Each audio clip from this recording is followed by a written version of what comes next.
दोस्तों आज की वीडियो में बात करेंगे संख्या पद्धति यानी नंबर सिस्टम की बेसिक कंसेप्ट की आज हम बात करेंगे। दोस्तों हमने संख्या पद्धति के पहले भी 1 से 2 पार्ट बनाए हैं दोस्तों, उनका लिंक मैं इस वीडियो के डिस्क्रिप्शन में दे दूंगा दोस्तों, वहां से देख लीजिए। और आगे भी 2 से 3 पार्ट मैं आपको बताऊंगा नंबर सिस्टम के, और ये नंबर सिस्टम का चैप्टर आपका खत्म हो जाएगा। तो इसे देख लेते हैं। प्राकृत संख्या क्या होती हैं?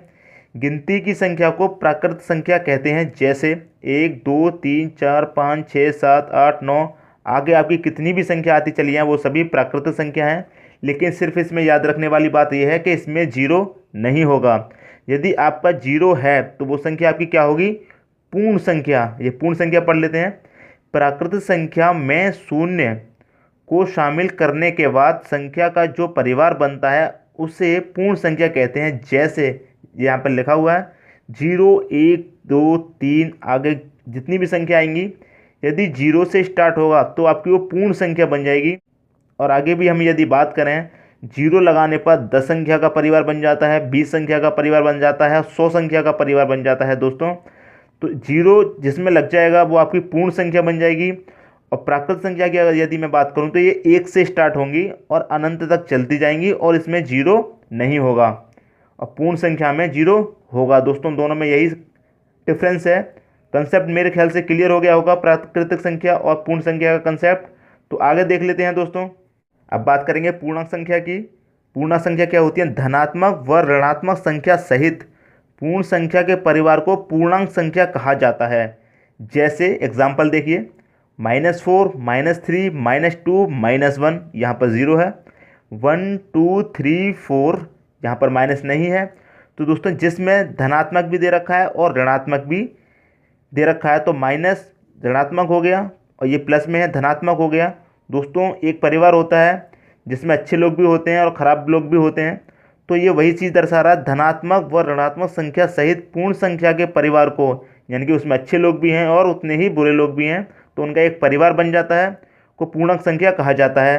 जैसे माइनस का 4 है तो एक माइनस प्लस का भी 4 है, माइनस का 3 है तो प्लस का भी 3 है, माइनस का 2 तो प्लस का भी 2 है। तो ये कंसेप्ट भी क्लियर हो गया होगा दोस्तों। सम संख्या को देखते हैं। वे संख्या जो 2 से विभक्त हो उन्हें सम संख्या कहते हैं। सम संख्या क्या होती है दोस्तों? जो 2 से पूरी विभक्त हो जाए, यानी कि डिवाइड हो जाए, कट जाएं।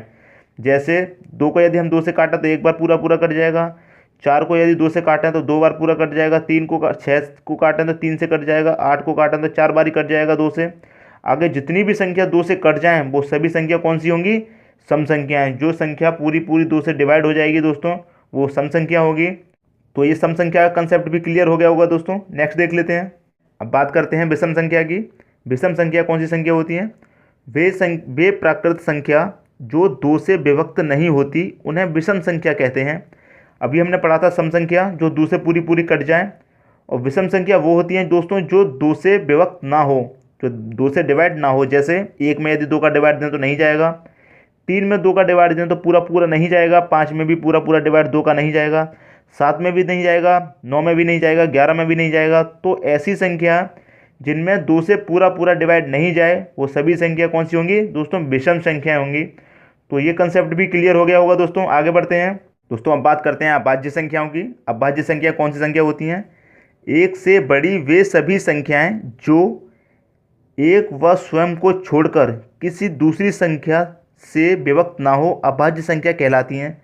जैसे यहाँ पर लिखा हुआ है 2 की यदि हम बात करें तो 2 या तो 1 से कटेगा या स्वयं से कटेगा और दूसरी संख्या से किसी से नहीं कटेगा। 3 की यदि हम बात करें तो 3 भी 1 से कटेगा या स्वयं से ही कटेगा। 5 की बात करें 5 भी 5 से ही कटेगा एक बारी और 1 से भी कटेगा, यानी कि किसी अन्य संख्या से नहीं कटेगा। ऐसे ही 7 को यदि हम डिवाइड करेंगे किसी संख्या से तो वो स्वयं से डिवाइड होगा या फिर 1 से डिवाइड होगा, अन्य किसी संख्या से डिवाइड नहीं होगा। ऐसे ही 11 है, 13 है, आपका 19 है। तो ऐसे बहुत से संख्याएं हैं दोस्तों जो स्वयं से कटती हैं या फिर 1 से कटती हैं, अन्य किसी संख्या से नहीं कटती। तो ऐसी संख्याओं को हम क्या कहते हैं? अभाज्य संख्याएं कहते हैं दोस्तों, इंग्लिश में प्राइम नंबर। और इसमें कुछ याद रखने योग्य बातें हैं दोस्तों, उन्हें देख लेते हैं। दोस्तों इन्हें याद रखने के लिए मैंने लिखा है यहाँ पर 1 से 25 तक अभाज्य संख्या की संख्या 9 होती है, यानी कि जो अभी मैंने अभाज्य संख्या के बारे में बताया 1 से और 25 के बीच में अभाज्य संख्या 9 होती हैं ऐसी। और 1 से 50 तक अभाज्य संख्याओं की संख्या 15 होती है, यानी कि 1 से लेकर 25 तक 9 होती है और 1 से लेकर 50 तक कितनी होती हैं? 15 होती हैं। और 1 से लेकर 100 तक की अभाज्य संख्याएं कितनी होती हैं? 25। 1 से लेकर 100 तक 25 होती हैं दोस्तों अभाज्य संख्याएं। और 50 से 100 के बीच अभाज्य संख्या कितनी होती हैं? 10। यानी 50 से ऊपर की बात हो रही है, 50 और 100 के बीच की बात हो रही है तो 10 होती हैं। और 25 और 50 के बीच की बात हो रही है तो 6 होती हैं दोस्तों। कभी कभी ऐसा क्वेश्चन पूछ लिया जाता है कि 25 और 50 के बीच में कितनी अभाज्य संख्या होती हैं दोस्तों, तो कितनी होती हैं? 6 होती हैं। और 1 से लेकर 100 तक कितनी अभाज्य संख्या होती हैं? तो 25 होते हैं। इस तरह के प्रश्न पहले पूछे गए हैं दोस्तों, और हो सकता है आगे भी पूछ लिए जाएँ। तो इन चीज़ों को दोस्तों याद रखें। यदि आपको हमारा वीडियो पसंद आए तो वीडियो को लाइक करें दोस्तों।